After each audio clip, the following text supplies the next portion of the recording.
In the 98th episode of the A.S.A.P Tech News, we talk about the latest NVIDIA graphics card drivers, the newest AMD graphics card drivers, Fractal Design launches Mini and Nano variants of their best-selling models, the Meshify 2 and Define 7, and finally, Team Group launches a new DDR5 RAM kit. We start with NVIDIA and their latest graphics card driver, now at version 516.94. This new driver brings out support for the upcoming video games Spider-Man Remastered, Madden NFL 23 and Super People.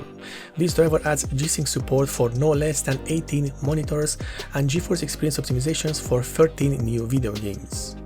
There's also plenty of fixed issues with this driver, which includes improved gameplay stability with Apex Legends, performance improvements when using DLSS within Red Dead Redemption 2, an issue with Overwatch when the game would freeze on launching a match, toggling DLSS preset may cause gameplay to shimmer or show black rectangles while playing Chivalry 2, crash on startup with Dungeons 3, and an issue with Destiny 2 when the game may randomly freeze during gameplay or on launch.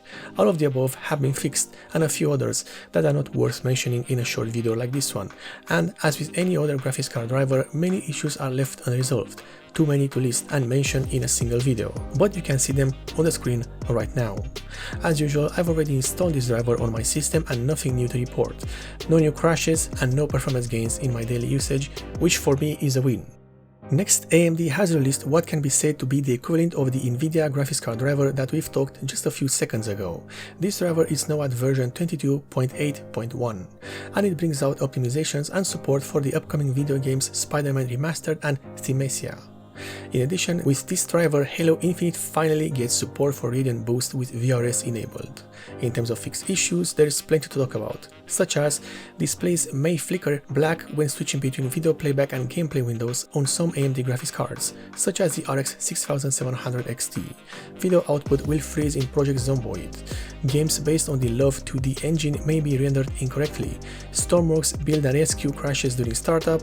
Mixed reality headsets may flicker black or experience jitter during movement with some AMD graphics cards, such as the RX 6800 XT. Enhanced sync may cause a system crash during gameplay with video playback on some extended monitors. And unfortunately, there's still a lot of issues left unresolved, too many for one video. We continue with Fractal Design, which has expanded their best-selling case series, the Define 7 and Meshify 2, with 2 new models in 2 new form factors, the Mini and Nano models, part of the before-mentioned case series. This new addition is simple. Fractal Design added 4 new cases in total, 2 models per series.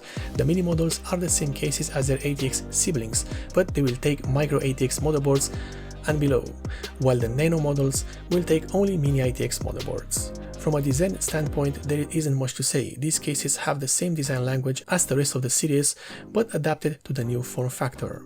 The Meshify 2 is a model oriented more towards a performance system with a lower price tag, as it uses a mesh front panel, while the Define 7 is aimed towards silent systems and has a higher price tag with less openings for airflow but more noise suppression. The pricing is not yet established in all regions, but like many small form factor cases, they will not come cheap. And finally, Team Group launches a new DDR5 RAM series, simply called the Elite Plus DDR5. These new RAM kits and RAM modules are aimed towards the workstation crowd, given their complete lack of RGB and gaming graphics. Instead, the RAM's modules use a simple heatsink placed on both sides of the RAM module. In terms of the frequency, these RAM kits will be available with 4800 MHz, 5600 MHz, and 6000 MHz, with capacities ranging from 8 GB to 42 GB. The release date for these RAM kits is said to be between September and August of this year based on the region and the models. And this is the end of the episode number 98 of the A.S.A.P Tech News, one of the few tech news series which aims to deliver you the news as fast as possible for your convenience.